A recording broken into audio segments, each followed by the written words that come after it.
y Samael Juan Pastor Beor, hoy en la voz de nuestro querido maestro Inteche. Adelante, venerable maestro Inteche. Bien. Buen día, buen dinero, buena salud a todos los hermanos presentes. Vamos a iniciar con una oracel que la va a realizar mi ser. En runa de la Peticel nos ponemos venerables hermanos. Gratísimas Padre Hacedor, por la vida, por este nuevo día que nos das, por la oportunidad de mejorar, de crecer junto a ti. Gratísimas por enseñarnos tanta sabiduría. Te pedimos que siempre todo lo bueno lo pongamos en práctica y que todas las tentaciones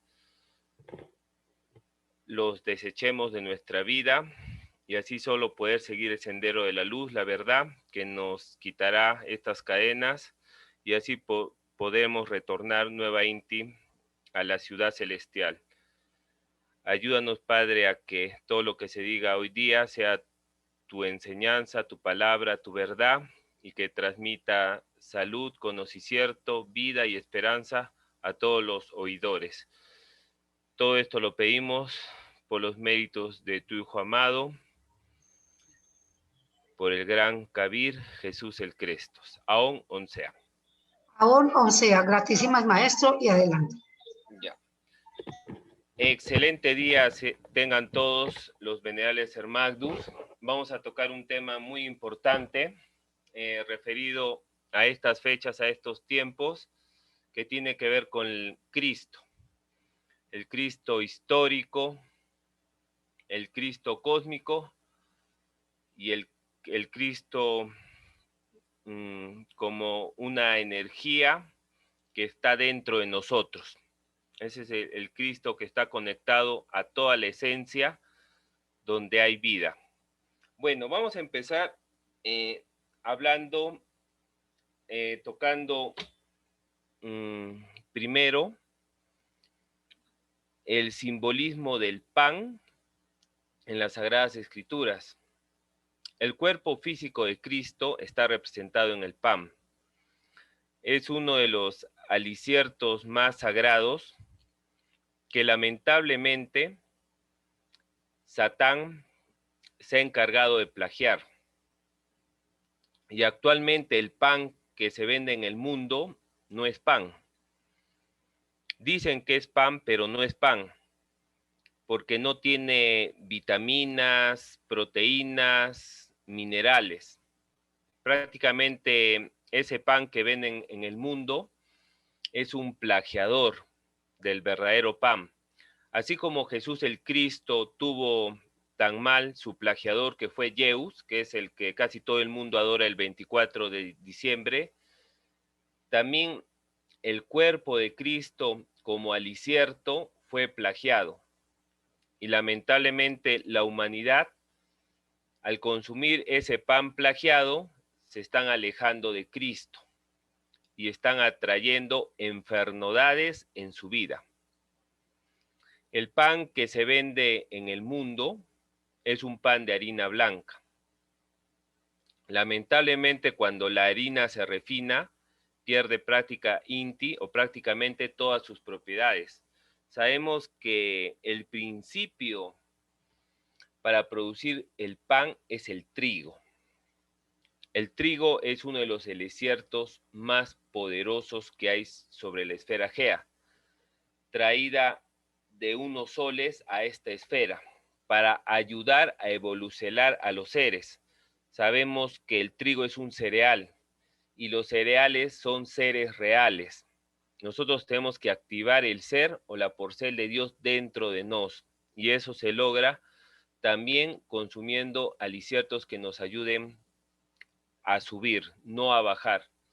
Lamentablemente en estos tiempos también se ve que el trigo, uno de los máximos productores de trigo en el mundo, es Estados Unidos y Canadá. En un porcentaje también la Unión Europea. Y a este trigo también lo han plagiado. Y ahora existe el trigo transgénico. Esto no ha sido al azar, esto ha sido un plan de Satán.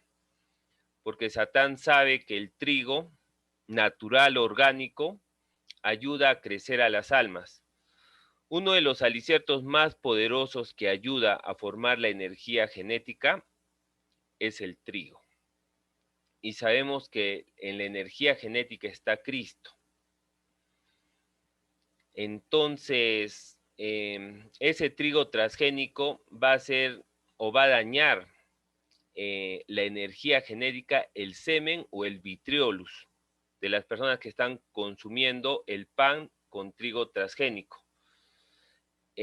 Sabemos, o tan mal, que muchos países que los gobiernos del mundo llaman subdesarrollados, por mala gracia del sistema de la globalización, se está importando trigo transgénico prácticamente a todo el mundo. Hay muchas campañas también de la OEA, ONGs mundiales que regalan a los países pobres trigo. Pero ese es un regalo, porque no es una ofrenda, porque en realidad lo que están entregando es un veneno que va mermando las conciencias de las personas y los van alejando de Dios. Todo lo que es plagiado produce un efecto contrario a lo que es lo natural, lo orgánico, lo real, lo verdadero, que es el trigo. El trigo es uno de los cereales más grandes porque representa el cuerpo de Cristo. Y así como les dije en un inicio, hay un Cristo cósmico, energético, que en todo lo que tiene semilla y vida está.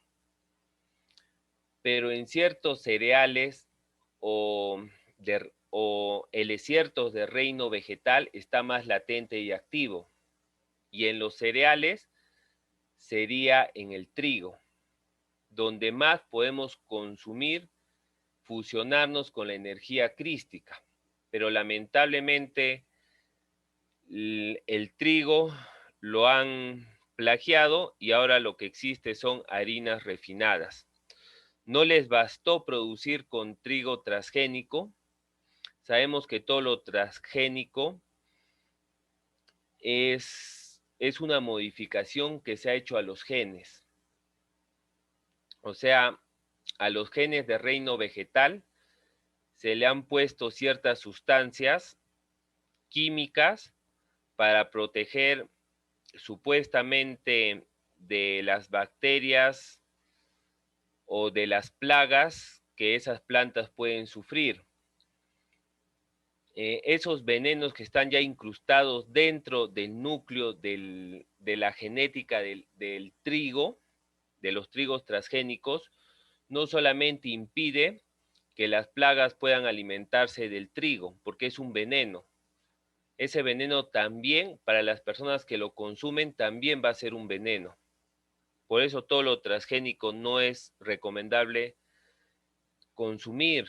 También sabemos que lo transgénico tiene genes de otros reinos, por ejemplo, de reino animal, hasta de humanos, le ponen genes de humanos o de otras frutas, y eso ya también es un adulterio. Y no les bastó eso, sino también decidieron refinar el trigo. Y lamentablemente el trigo pierde ya casi todas sus propiedades cuando se refina. ¿Por qué? El trigo principalmente está compuesto de 3 sustancias: la porcel externa, que es el salvado, la porcel media, que es el endoesperma, y la porcel interna, que es lo que tiene más valor nutricional, el germen. Cuando un trigo se refina, pierde todas sus propiedades. Pierde los valores nutricionales del germen, del salvado, donde está la fibra para que el cuerpo no se estriña, y los nutrientes del germen y del endoesperma. Entonces, ¿qué va a pasar? Las personas que consumen ese pan plagiado se van a indigestar. van a tener problemas en su estómago de estreñimiento y no van a poder evacuar correctamente como un hijo de Dios.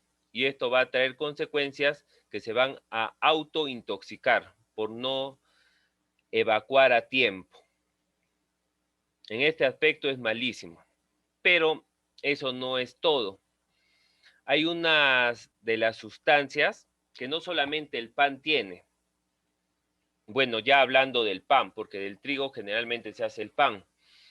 Hay una de las sustancias que se les echa a los panes, esos panes que están en muestreador, en los supermercados y pueden estar durante semanas y ni las cucarachas ni las moscas se le acercan porque hasta los insectos saben que eso es un veneno, pero lamentablemente el hombre por ignorancia, por inconsciencia, sí consume tan mal de ese pan, no todos los hombres, algunos, pero bueno,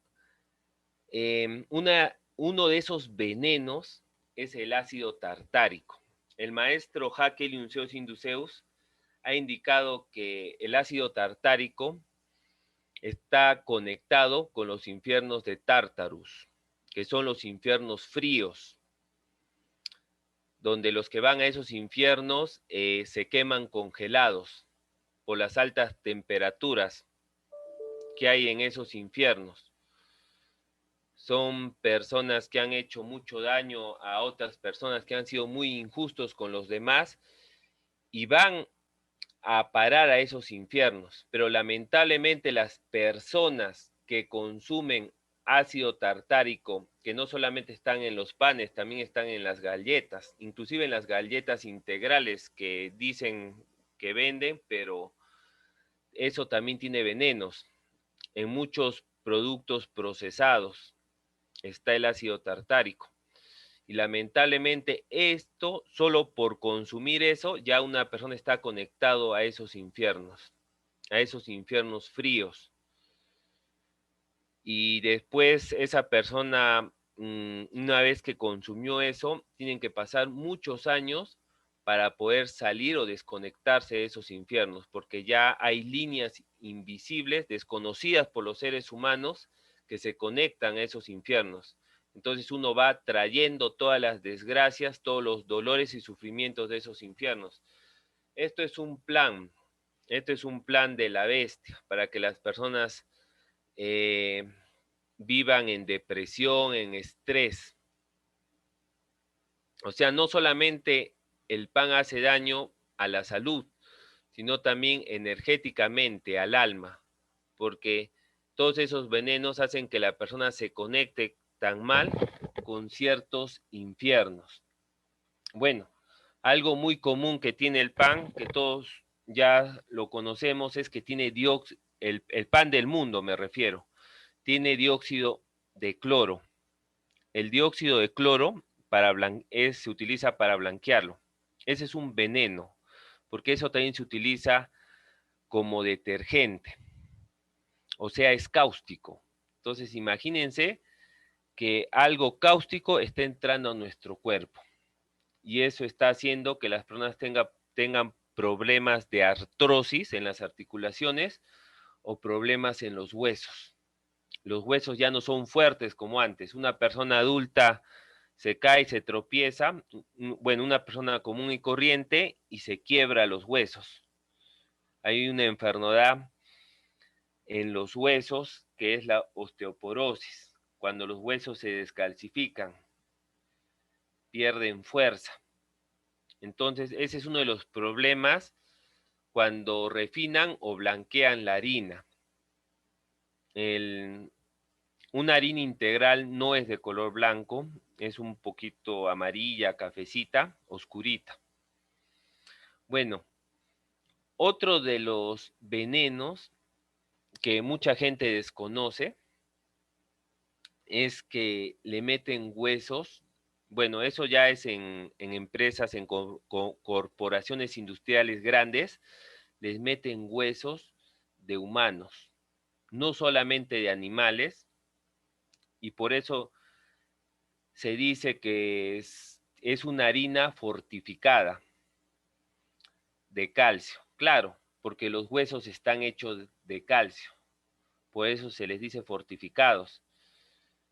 La mayoría de las panaderías del mundo, ellos compran de los camales estos huesos y en ciertos molinos procesan o muelen estos huesos y los venden como en polvo. Y esto también hace que los precios de costo de la harina sea más barato y ya esa harina viene adulterada y mezclada. Y una de las técnicas del nuevo orden mundial para bajar los estados de almas de las personas es volverlas a las personas caníbales. De muchas formas nos están volviendo caníbales. Creo que es casi difícil encontrar un ser humano que no haya comido algo de otro humano.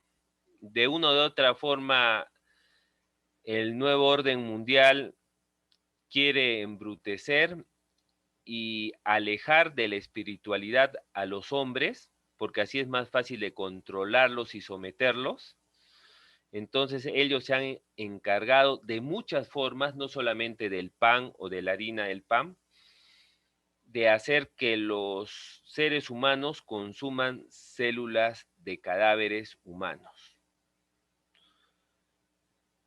De animales también eso es perjudicial.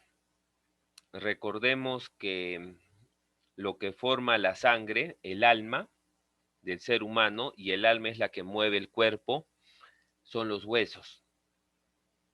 Entonces, si una persona está comiendo huesos de otro, se está mezclando energéticamente con esos cadáveres y está conectándose a los infiernos de esos cadáveres, ya sean de reino animal o de los humanos. Entonces eso va a hacer que esas personas no tengan buenos pensamientos, no tengan buenas emociones. Por eso, mucho cuidado de consumir cosas importadas. Uno tiene que ser consciente para comer. Más que por gusto, uno tiene que comer por conciencia y saber e investigar de dónde está comprando los productos. Eso es muy importante, venerables Hermagdus. Recordemos que el maestro Samael enseñó con el maestro Kelium que en la época de la Segunda Guerra Mundial de los judíos, Hitler, esos campos de concentración no solamente eran para torturar o hacer trabajar a los judíos que capturaban, eso era una fachada. Lo que ellos hacían principalmente en los campos de concentración, donde habían millones de judíos, no uno, no miles, no 100,000, sino millones de judíos, eran utilizarlos a ellos, su cuerpo físico, como materia prima para producir alimentos concentrados. Utilizaban su grasa para producir jabones, champús, colágeno. Utilizaban sus huesos para producir harina y eso se les daba a los soldados. Y en general utilizaban todo su cuerpo. A los judíos principalmente se les utilizaba como ratas de laboratorio, con el propósito de hacer experimentos y así ellos crear una raza superior o descubrir drogas que hicieran a los soldados más fuertes.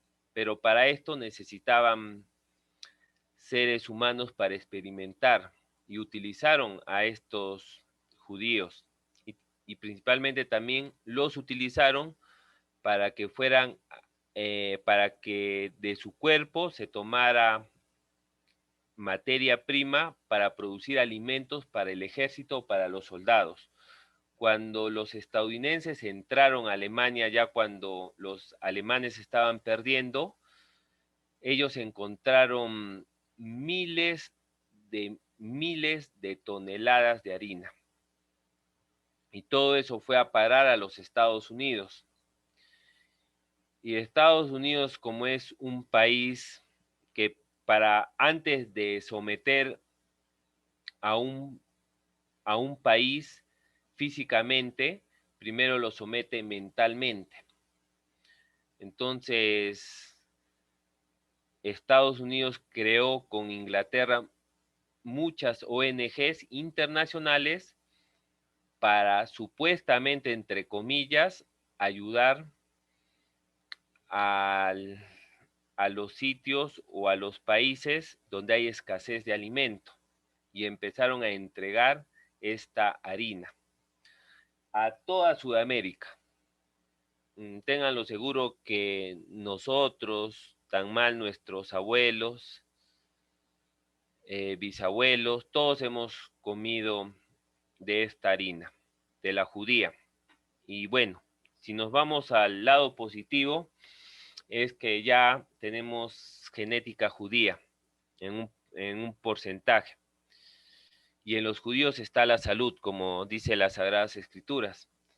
Pero si nos vamos a un lado negativo, es que ya en estos tiempos también están haciendo lo mismo, pero ahora lo están haciendo con los narcotraficantes que matan, con los delincuentes. A todos ellos los están metiendo a un molino, sus huesos, y de ahí están produciendo el fortificado de la harina. Y eso lo están repartiendo o entregando a lo que ellos llaman países subdesarrollados, que sabemos que no es así. Entonces, por ahí hay que tener mucho cuidado. Bueno, ya se dijo del dióxido de cloro, que es un blanqueador. Acá también quiero mencionar que aparte de que corroe los huesos, porque es como un detergente, daña y destruye la flora intestinal. ¿Qué pasa si la flora intestinal está dañada del cuerpo humano? El estómago no va a asimilar los alimentos, se van a quedar ahí, pegados en las paredes del estómago o del intestino delgado, intestino grueso, que no van a poder procesar esos alimentos. La flora intestinal son unas vellosidades que empiezan a extraer los nutrientes o las sustancias de los aliciertos. Pero no solamente ahí queda la cosa. Tienes, generalmente, esto vino de los Rothschild y los Rockefeller, que principalmente de la familia de los Rockefeller, que en el año aproximado 1900 empezaron la industria del petróleo. El petróleo produce derivados o sobrantes. De esos derivados quedan sobrantes y esos sobrantes también lo utilizan para la industria alimenticia, tan mal como el etileno. Y muchas sustancias o desechos para producir el proceso de destilación del petróleo, esos desechos, que son desechos plastificados, los utilizan para la comida y también lo utilizan para que hay una sustancia que es el etileno, que lo utilizan para que el pan se mantenga fresco y que conserve ese color bonito y esté durante semanas. Creo que todos los que somos taoístas, vegetarianos, sabemos que el pan de trigo a la semana se mogosea. Y eso es bueno, ese es un pan bueno. Y sabemos también que el pan del trigo bueno, hecho por taoístas, es pesado. En cambio, el otro pan común y corriente es como una bolsa de aire. Es un pan fresco, entre comillas, pero tiene muchas sustancias químicas que hacen que se vea fresco así, pero no es de la forma natural. Tiene otra sustancia también que se conoce como el glicol propileno. Esta sustancia produce depresión. O sea, imagínense, Hermagdus, estar triste, con baja autoestima, a veces molesto y uno no sabe por qué.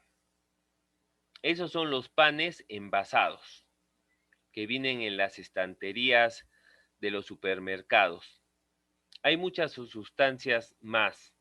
Está el glutamato monosódico, que es un activador de los saborizantes, supuestamente para que se sienta más rico el pan, el bromato de potasio, que es el encargado de hinchar para que lo vean grande, pero en realidad cuando uno está mascando, más tiene aire que una sustancia. De nutritivo no tiene nada.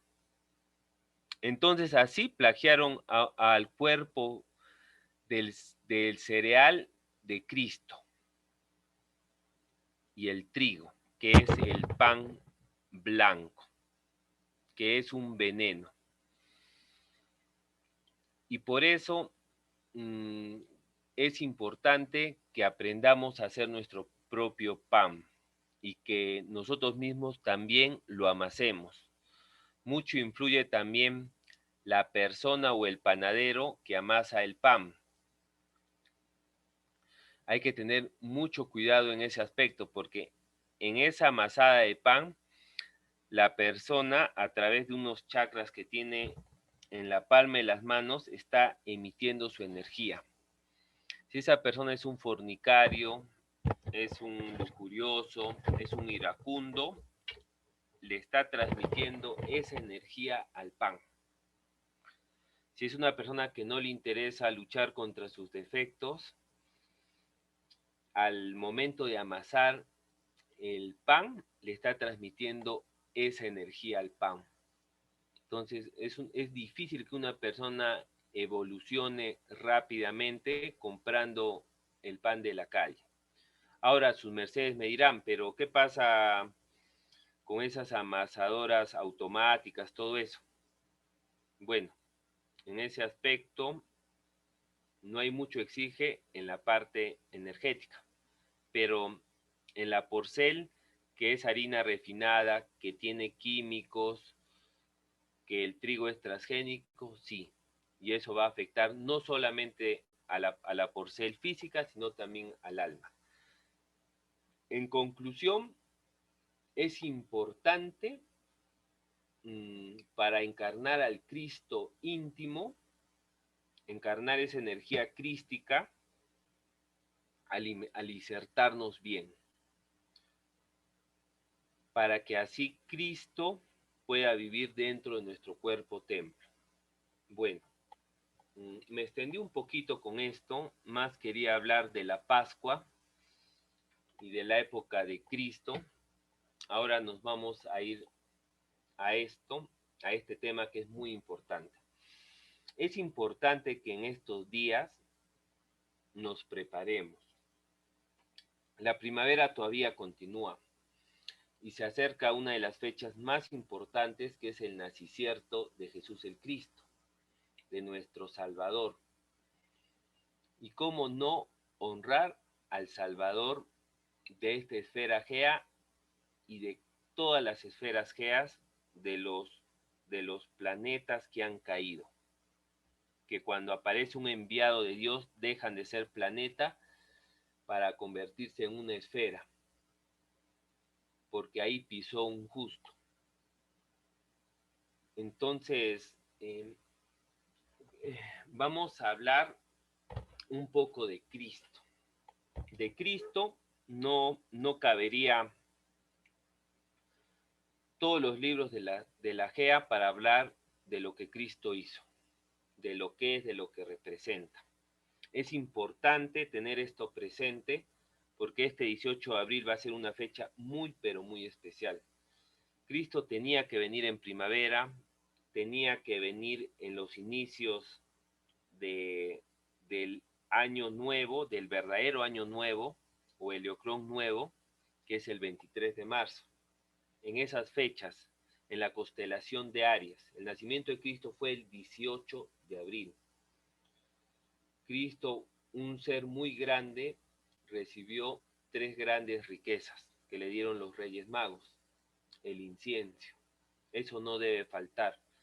El incienso es un puente que sirve para que Dios oiga nuestras oraciones. Si somos un poco demonios, cometemos errores, mecanismos que Dios ha creado para sintonizar el ambiente, para sacar larvas, porque es lógico que en una casa donde hay larvas, las oraciones se van a dificultar, y más aún si hay suciedad en la vestimenta, dentro de uno a través de la mala alimentación, y muchas cosas más en las paredes, en el cuarto, en la habitación.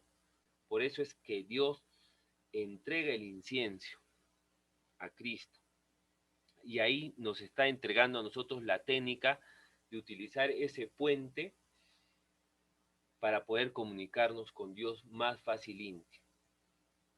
Es un olor agradable a Jehová. Y a través de ese incienso van llegando nuestras oraceles a los soles o a los cielos, como el mundo común y corriente lo llama. Tenemos también la mirra. ¿Qué es la mirra? La mirra es una resina. Las resinas sirven para hacer, bueno, aceites o esencias.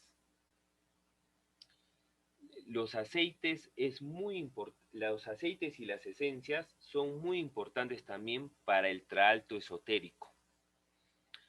Las esencias activan centros de poder en nuestro cerebro. Hay esencias que ayudan a espiritualizar a las personas, hay esencias que ayudan a que las personas sean abundantes y atraigan la abundancia o el magnetismo. Hay esencias que ayudan a practicar la magia sexual. El nardo es una esencia que nos conecta mucho con lo espiritual, con Dios. Ahí también, a través del nacimiento de Cristo, se nos entrega otro poder, las esencias. Obvio que tienen que ser esencias naturales, porque los perfumes ya son venenos. Si se dan cuenta, Satán no solamente le plagió en el pan a Cristo, en el incienso también le plagió, porque ahora actualmente en estos tiempos existen inciensos artificiales, químicos, derivados del petróleo. Me he llevado con la sorpresa que sí es así. De las esencias ya sabemos de los perfumes, que esos sí son plagiados, son químicos, muchas cosas negativas. Pero bueno, de los inciensos también. También tenemos el oro, que se le entregó a Cristo. El oro es un es un mineral conductor. Por eso en los procesadores se encuentra el oro. Los procesadores se puede decir que es el cerebro de las cometizadoras. Y ahí es donde se encuentra mayor oro, porque ahí es donde se transmite mayor información. Se puede decir que es el lugar más poderoso de una computadora, de un celular, ahí en el procesador, donde está el oro, porque es un buen conductor de la energía. Y el oro también puede elaborar dentro de nosotros para magnetizarnos y también para ser buenos conductores, para que fluya nuestra energía en una forma natural y así poder conectarnos con Dios. Por eso el maestro Kelon y el maestro Samuel nos han enseñado que sí es bueno utilizar oro, tener oro, pero no para exhibirlo, sino para tenerlo ahí guardadito en la aljaba, y eso va a traer abundancia, riqueza, porque el oro atrae el oro, lo bueno atrae lo bueno. Entonces, así inicia el nacimiento de Cristo, recibiendo estas tres grandes bondades o bendiceles. En las Sagradas Escrituras se habla mucho de las historias de Cristo, pero también hay unos evangelios, que son evangelios no reconocidos por el Vaticano. Entre ellos tenemos el Evangelio de los Esenios, donde ahí claramente habla que Cristo era vegetariano y pertenecía a la orden de los Esenios. Miriam, su madre, Josué, su padre, ellos eran... ellos pertenecían a esa orden de los esenios, los preparaban desde muy pequeño. Los esenios era un grupo exclusivo que vivía en las cuevas, no vivía en la ciudad, no vivía en el mismo Jerusalén, porque ellos se dieron cuenta que ya la ciudad de los judíos, por el desorden, ya se había contaminado y muchas de las doctrinas de Dios las habían transgiversado o habían utilizado la ley del acomodo. Los curas del Sanedrín más estaban interesados en el poder, en las riquezas, en el manejo económico y político. Entonces, los gobernadores judíos también, por eso eran compinches también con los sacerdotes, que eran los que tenían el poder y los que manejaban al pueblo en general. Ellos sabían que Cristo iba a aparecer, porque eso estaba profetizado. Habían muchas profecías y los profetas también lo anunciaban, pero para ellos era un peligro que Cristo naciera. Por eso Nerón quiso perseguirlo, porque en las profecías decía que nacería un rey y ellos querían a toda costa mantener su reinado, o sea, los demonios que manejaban Judea con los romanos en esos tiempos. O sea, si ellos se están enriqueciendo con los impuestos, con los engaños, jugando con la fe de las personas, ya se habían acostumbrado al poder y no querían dejar el poder. Por eso Cristo no fue reconocido por los curas del Sanedrín, ni por los gobernadores o los personajes más importantes de Judea. Y ellos sabiendo que Cristo era un ser grande, porque solo bastaba mirar su presencia imponente, su rostro, su forma de hablar, y ya estaban ellos también descubriendo, cuando lo estaban investigando, todos los milagros que estaba haciendo. Pero así son los demonios. Ellos quieren atesorar tesoros materiales y espirituales no. Y por eso desconocieron a Dios como el enviado de Dios y ellos mismos fueron los culpables que mandaron a crucificar al libertador y a nuestro Salvador. Cristo tuvo una vida un poco en sus inicios agitada, porque sabemos todos que fue perseguido por Nerón, tuvo que huir con su familia. En los apócrifos cuentan que Cristo desde pequeño ya hacía milagros. No es que su primer milagro que hizo fue en las bodas de Canaán, convirtiendo el agua en vino, que ese es un símbolo de la mutacel de la energía genética. No solamente fue ese milagro, ya antes hizo muchos milagros, solo que ese milagro fue público, porque ya a los 30 elocrones era ya cuando tenía que hacer su vida pública para entregar el mensaje a todos, porque él sí estuvo laborando y preparándose desde pequeño. Desde pequeño estuvo preparándose un tiempo con los esenios, cuando ya fue creciendo más grande con los egipcios y con los tibetanos.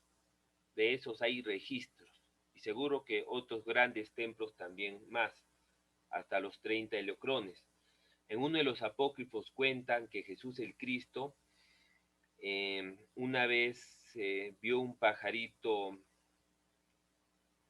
que se había caído de su nido y había muerto, y él lo tocó con sus manos, lo abrazó al pajarito de sus manos, lo miró, le pidió a su Padre Jehová, al Dios del Altísimo, que lo cure, porque ya ese niño era un niño despierto desde muy pequeño, no como ahora los niños reposados o traviesos o malcriados, bueno, no todos, algunos, y él con esa fe, con ese amor, Jehová le oyó y revivió a ese pajarito. Entonces, no fue al primero que resucitó a Lázaro.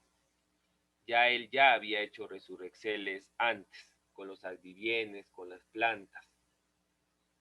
Sus padres lo cuidaban mucho, porque la gente es habladora.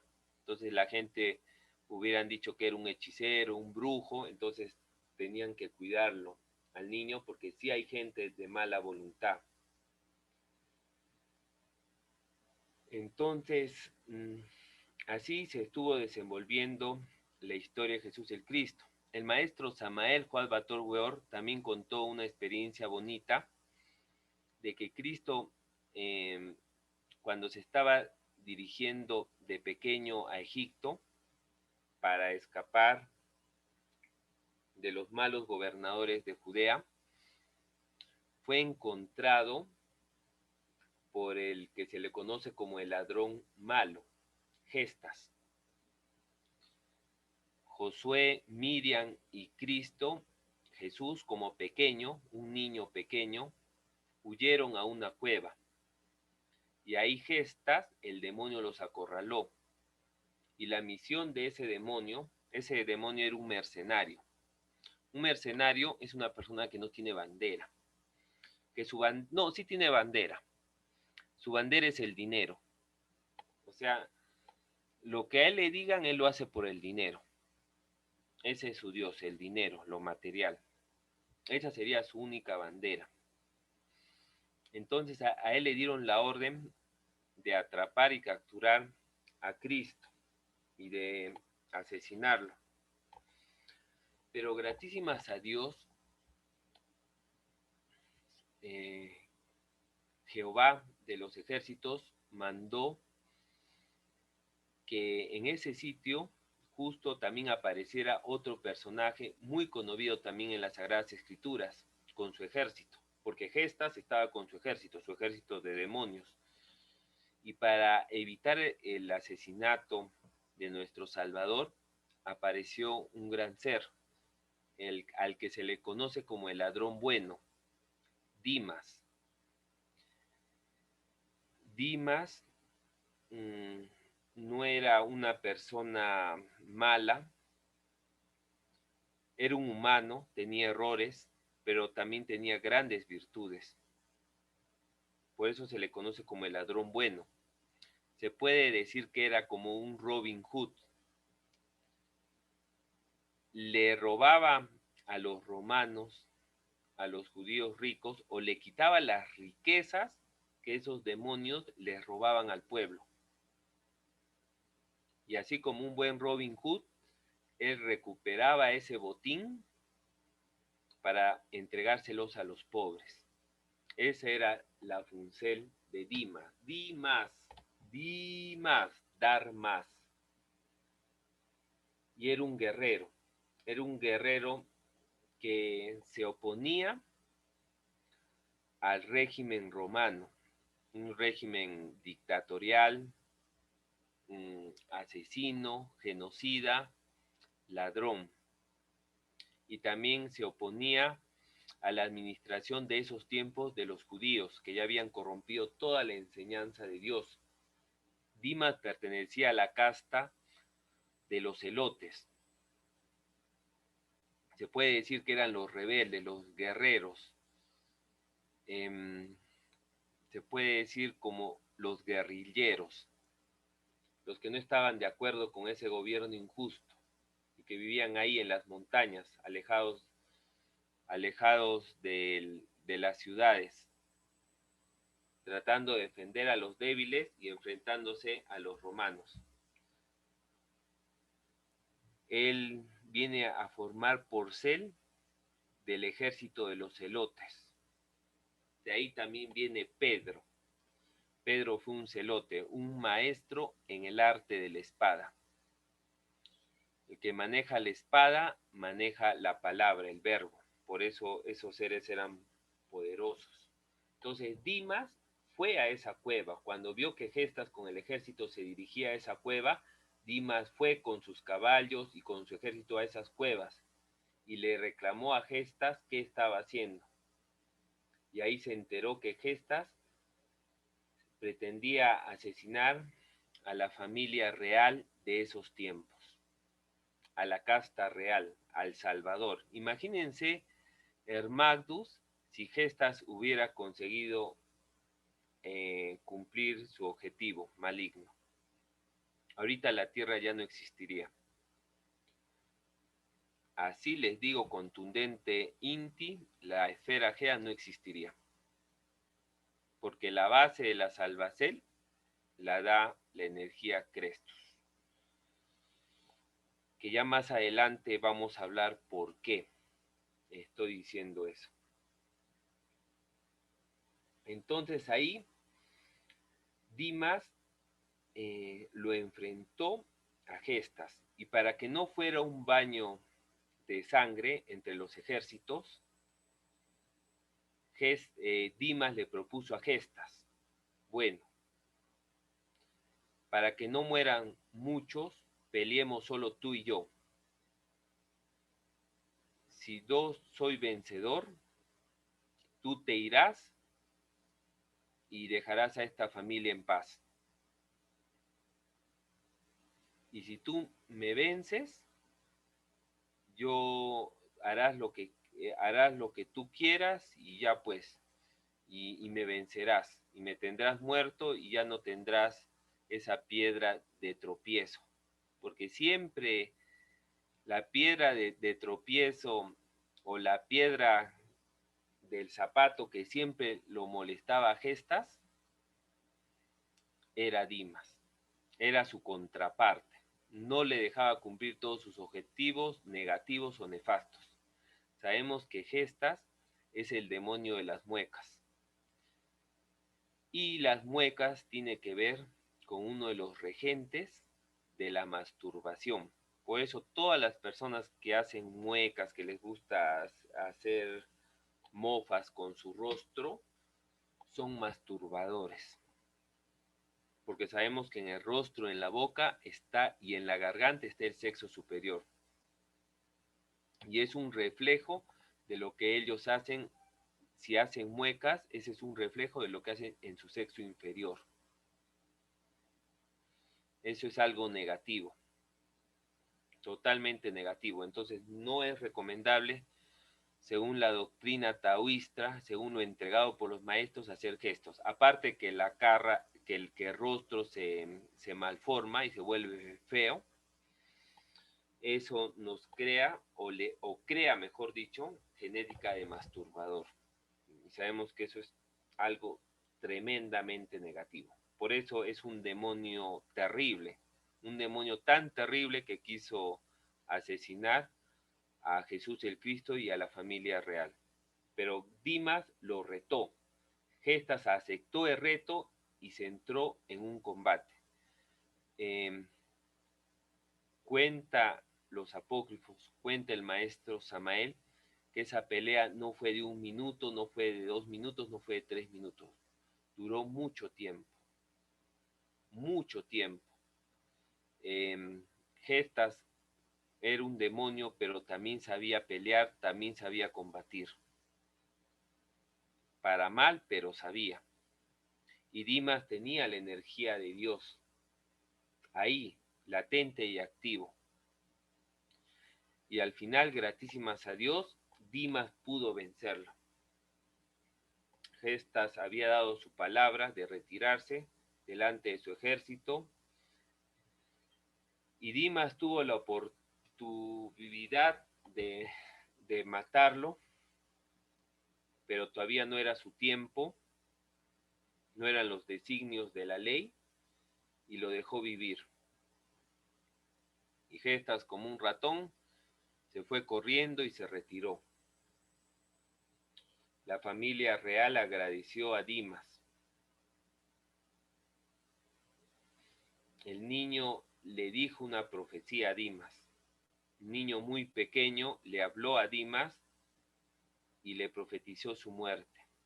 Ahí de pequeño le dijo que los dos iban a morir juntos. Y después de muchos años después, se cumplió esa profecía. El ladrón bueno. Y al costado de Cristo crucificado, el ladrón malo. Entonces, eso, hermanos, que les muestro, es una de las tantas experiencias que los enviados de Dios les toca pasar para salvar a la humanidad. No tienen una vida ni siquiera de pequeños como nosotros. tranquilos. ¿Acaso nosotros hemos tenido problemas, situaciones difíciles cuando hemos sido pequeños, pero de atentar con nuestra vida, creo que muy poco, casi nadie, que de pequeño lo quieran matar o atenten contra su vida. Recordemos que Herodes mandó a matar a más de 2000 niños.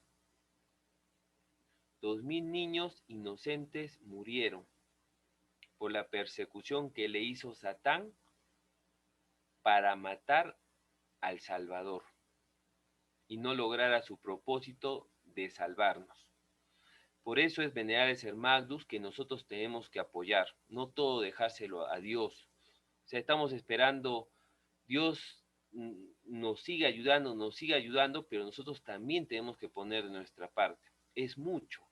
Sabemos que al maestro Keliun, al maestro Samael, desde pequeños les ha tocado duro, duro. Al maestro Samael de pequeño, a los 12 años, le tocó hacer un ayuno de 33 días, lo metieron a una prisión con su padre y lo iban y los querían matar. Y ahí el maestro Keliun y el maestro Samael tuvieron que utilizar unas técnicas HAR para poder escapar. Eso era cuando el maestro Samael era un niño. Y aparte tenían que hacer un ayuno, porque había un peligro en la esfera Gea. Y se juntaron varios maestros de la esfera Gea. Y había un compromiso de 33 días. Y si no se cumplía ese compromiso, entonces no se negociaba el karma de la esfera Gea. Y unos maestros murieron para completar esos 33 días de ayuno. Ayuno total. Y miren al maestro Samael, al maestro Keliun, haciendo ayunos, sacrificios.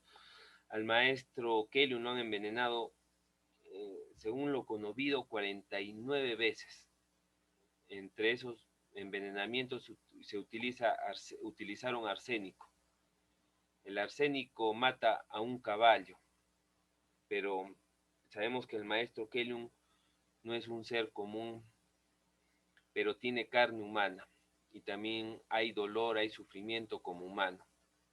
Y eso es por culpa de nosotros, porque los enviados de Dios vienen por nosotros para rescatarnos, pero nosotros nos estamos demorando mucho para dejarnos rescatar. Entonces, hagamos una mea culpa para que los enviados de Dios no sigan dando su vida por nosotros, y creo que la mejor ofrenda que le podemos hacer a un enviado de Dios es mejorar como personas en todos los aspectos, ya para salir de este infierno y ya no se preocupen ellos de rescatarnos. Bueno, continúo con la historia de este gran libertador, Salvador. Fue el pilar y la base para que se dieran las liberaciones y las salvaciones en los futuros tiempos. El venerable Yeshua Ben Pandira y el mundo como lo conoce, Jesús el Cristo. Pero Jesús el Cristo tuvo un ser tan grande, el Hijo de Jehová. Sabemos que la triuna sacra está conformada por Jehová, Keliun y Aum. Jehová tiene su hijo, Keliun tiene su hijo y Aum tiene su hijo. El Hijo de Jehová, que representa la energía del Padre, es Crestus. Crestus Cristo. El hijo de Keliun es Zeus, que también tomó cuerpo físico en la esfera Gea. Y el hijo de Aum es Samael, que también tomó cuerpo físico en la esfera Gea. Qué energías tan grandes. Esa es la verdadera triuna sacra. O es la primogenia. De ahí ya se derivan el Padre, Hijo y Espíritu Santo, o Espíritu Sacro, como lo conocen los cristianos del mundo. Bueno, entonces, este gran ser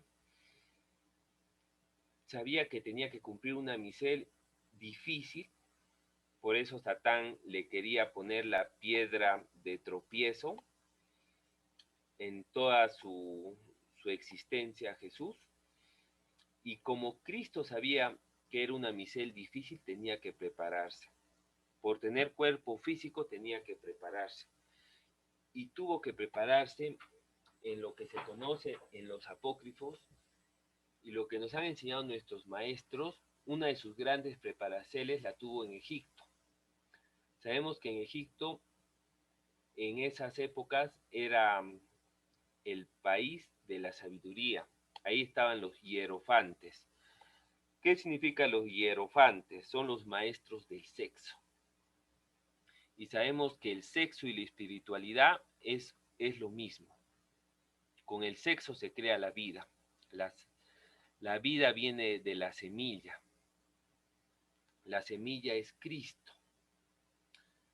Entonces ahí Cristo, con los hierofantes, estuvo preparándose en las iniciaciones sexuales, de la magia sexual. Cristo también fue probado. Los enviados de Dios son probados. Inclusive hay una historia muy bonita en que el maestro Kelium, como Lucifer, prueba a Samael y lo tienta a comer carne. Y le dice que lo invita a un restaurante y ahí le dice a su hijo que pruebe una comida, que está con hambre, y el papá, como ve que el hijo no quiere comer carne, le retira la carne parcial inti, pero el aderezo tenía toda la sustancia de la carne. Y le dice, entonces si no quieres la carne, prueba este aderezo con el arroz que están ahí.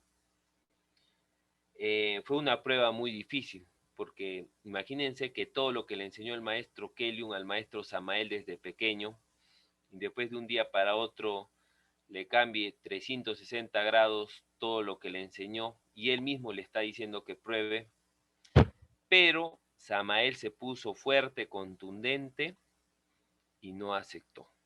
Le dijo, no padre, pero no. Bueno, ahí le dijo unas grandes frases célebres, ahorita no las recuerdo, en una forma muy sabia y respetuosa a su padre, y claro, Lucifer se emocionó de alegría porque su gran hijo había pasado la prueba. Y así, Cristo fue tentado. Se cuenta en la historia, en los apócrifos, que fue tentado por una Eva. Ahí también se le presentó una varona, una mujer que su función fue tentarlo a Cristo. Vieron que Cristo era un ser muy preparado. Pasó la prueba del agua, la prueba del fuego, la prueba de la gea, la prueba del aire. Pero le faltaba la prueba más importante, la prueba del amor, de respeto a la Eva, de dominar los instintos de los seres humanos. Y ya cuando vieron que pasó muchas pruebas, una de las últimas pruebas fue que se le presentó una mujer o una Eva hermosa, que lo quiso tentar sexualmente a Cristo. Es lo que se conoce como a veces la prueba de Irene. Pero Cristo no cedió. Cristo no se dejaba llevar por las impresiones y la superó. Y todos los sacerdotes egipcios quedaron sorlibrados por ese gran ser. Ahí dice que en cada una de esas iniciaciones iba levantando una serpiente. Sabemos que por cada chakra hay que levantar una serpiente. Y Cristo levantó las 7 serpientes en una forma formidable. Eso no lo habían hecho otros iniciados que vivían allá o que estaban ahí preparándose. Y si lo hacían en varios retornos. En un retorno hacia uno, en otro retorno hacia otro, y eso eran vidas de vidas. Pero Cristo en una sola vida, en un tiempo determinado, logró esas 7 iniciaciones. También Cristo de ahí estuvo en el Tíbet y también sucedió lo mismo. En 3 heliocrones, Cristo superó las 36 cámaras. Por eso Cristo era un maestro de maestros de artes marciales y uno de los instrumentos más difíciles y más avanzados para manejar es el látigo. Y por eso utilizó el látigo para sacar a los mercaderes del templo. Esos mercaderes del templo son nuestros defectos.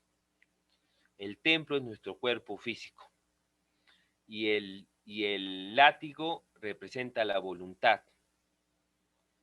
Esotérica Inti hablando. Por eso se necesita mucha voluntad para doblegar a los defectos y transformarlos en sus virtudes. Y ahí Cristo lo enseñó cuando vio que su templo se había convertido en un mercado, que más estaban interesados por las compras, las ventas, que por la espiritualidad y que por honrar a Dios. Y eso es lo que sucede actualmente en Semana Santa. Las feticherías, las estatuas, bueno, ahorita no por lo del COVID, pero recordemos las Semanas Santas, todos los jóvenes, hasta había unas discotecas abiertas, recuerdo. Y los jóvenes todos iban a las casas de los amigos a celebrar, o se iban los chicos iban a buscar chicas, las chicas iban a buscar chicos en Semana Santa. Era un saludo a la bandera, eso que iban a arrepentirse de sus pecados, hacían la procesión a una iglesia, a 2 iglesias, y de ahí se iban a divertirse o a emborracharse o a hacer sus cosas. Bueno, aquí en mi ciudad así era y así lo he visto. Entonces, arrepentimiento no. Es una fiesta pagana donde se compran fetiches, se venden cruces, estatuillas, estampas de santos, cosas así. Y ya todo eso son rituales paganos, ya transgiversados totalmente. Bueno, entonces Cristo así se preparó en el Tíbet y en Egipto. En Egipto Cristo encontró su sacerdotisa. Y claro, para cumplir su gran misel tenía que adquirir todo el poder que era menester, porque le tocaban duras pruebas, sobre todo la tortura y la crucifixión. Un ser común y corriente no hubiera aguantado ni una hora de las torturas que aguantó Jesús el Cristo. Cristo era un ser extremadamente atlético, sacrogesista, arte marcialista, y toda esa preparación que tuvo en Egipto y en el Tíbet le permitió llegar hasta la cruz. Uno de los objetivos de Satán era torturarlo tanto, tanto, tanto. Incluso el maestro Samael nos cuenta que hubieron 500 soldados torturándolo toda la noche y no dejaron de lacerarlo con látigo, golpearlo, torturarlo. Incluso los soldados romanos se cansaban y lo relevaba otro, y toda la noche. Por eso al día siguiente no lo reconocieron a Cristo, no tenía rostro, se lo habían desfigurado. El maestro Samael nos dice que fue prohibido en los evangelios mencionar, o en los apócrifos, la tortura de Cristo, porque fue tan brutal que jamás en la esfera gea se había hecho una tortura tan grande que las personas solo por leer esos ciertos escritos no hubieran podido resistir. Fue terrible. Eso que cuentan los libros o las películas de Hollywood no es ni el 5 ni el 3% de lo que realmente le tocó pasar a Jesús el Cristo. O sea, no lo dejaron reposar ni siquiera un segundo. No lo dejaron descansar.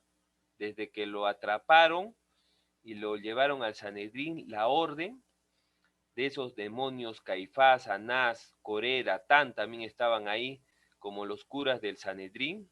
Por ahí habían unos curas que algo no eran tan malos y sentían que él sí era el enviado de Dios. Bueno, aunque todos sabían que era el enviado de Dios, pero como querían el poder, querían desaparecerlo, porque toda la sabiduría de Cristo movía a la gente y ellos ya sabían que estaban perdiendo credibilidad porque la doctrina de Cristo era la verdadera.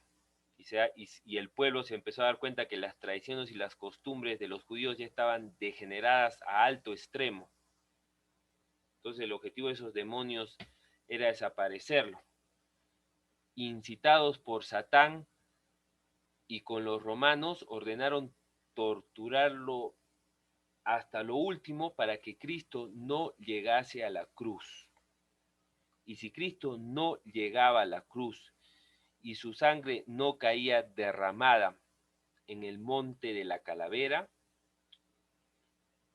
o del Gólgota, primero era Gólgota, monte del Gólgota, pero ahí hubieron tantas muertes, tantos asesinatos, que ese monte pasó a tener forma de calavera. Por eso se le llamó así. Si Cristo no hubiera llegado hasta ahí y no hubiera estado crucificado hasta la hora nona, hasta las 3, no se hubiera cumplido el propósito de Dios de utilizar el cordero inmolado de sacrificio para expiar los pecados de todos los seres humanos.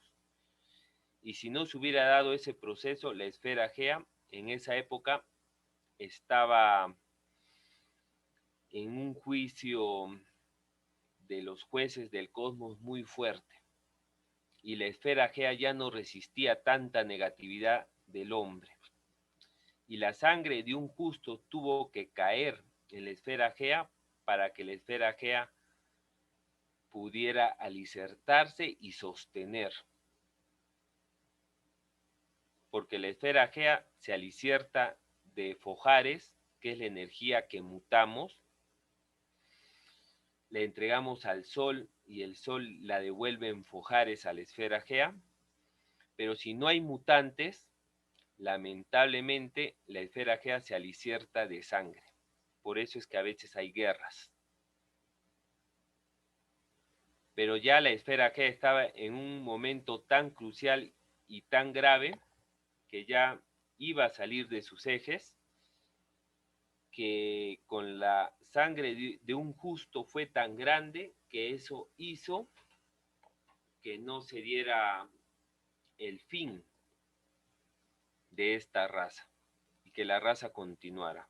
Eso es una porcel muy pequeña porque hay más cosas que Cristo hizo o lo que significó o lo que repercutió en el alma, en el cuerpo físico de los habitantes de esta esfera Gea y mejor dicho de este universo, porque Cristo no solamente ayudó a los seres de esta esfera Gea, sino de este universo que es el 33avo de este cosmos, del séptimo cosmos donde estamos.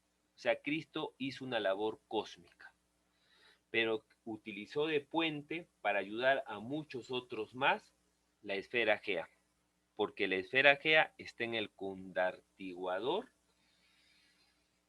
de este cosmos, o sea, está justo en la puerta de los cielos y la puerta de los infiernos. Pasando el condartiguador ya es la entrada a los infiernos, a los abismos, a los submundos.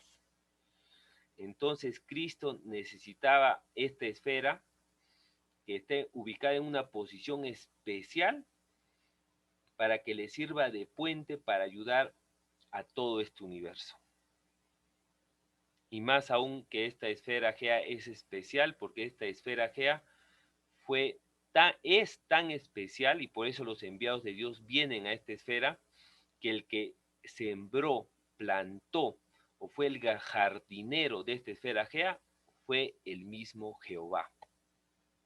Por eso es que varios enviados de Dios vienen y luchan y tratan de cuidar a esta esfera Gea.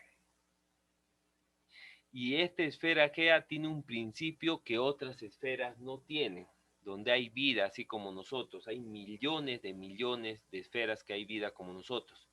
Pero esta esfera tiene el privilegio que al ser plantada por Jehová, tiene los principios, ahorita latentes, inactivos, pero los tiene los principios del árbol de la vida. Y el árbol de la vida tiene las 33 sustancias que un hombre necesita para volverse en un superhombre, en un inmortal. Y cada sustancia, cada fruto de ese árbol, de esas 33 frutos, tiene un poder especial. Bueno, continuamos.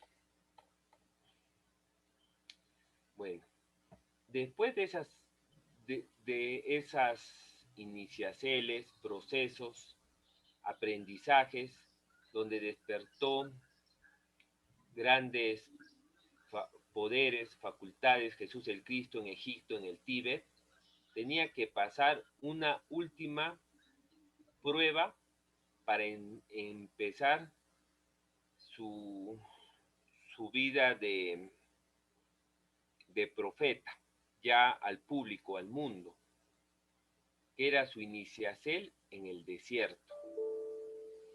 El desierto es un lugar muy, pero muy especial. El desierto, recordemos que Cristo en muchas porceles de la Biblia dice, desierto, desierto os digo. Cristo había encarnado al dragón desierto. Maestro, el tiempo. Sí, maestra. Bueno, termino con esto. El desierto es sabiduría, es verdad. Y bueno, venerables Hermagnus, vamos a dar por ahora concluido este tema. Es una preparación para recibir la llegada de Jesús el Cristo este 18 de abril. Y es importante que conozcamos todo lo que hizo nuestro Salvador. En realidad me he quedado en un 20%, porque realmente vamos a explicar lo que el maestro Kelun y Samael nos enseñaron, para que tengamos conciencia y ya, de una vez nos emberrequemos y cambiemos el mal por el bien, y ya no hagamos sufrir más a nuestros salvadores. Y uno cuando reconozca esta misión salvadora y que la sigue haciendo actualmente en estos tiempos Jesús el Cristo, se va a dar cuenta cuán impresionante es el amor de Dios hacia los seres humanos. Entonces, espero el siguiente fin de semana continuar con esta jorciada de conociendo a nuestro Salvador Jesús el Cristo. Gratísimas a todos los presentes, benditos sean, que tengan una excelente salud, abundancia y pan del bueno, que es la abundancia, con Cristo. Paz y luz. Le damos muchas gratísimas y agradecimientos al maestro Inquechef por tan excelente doctrina en el día de hoy.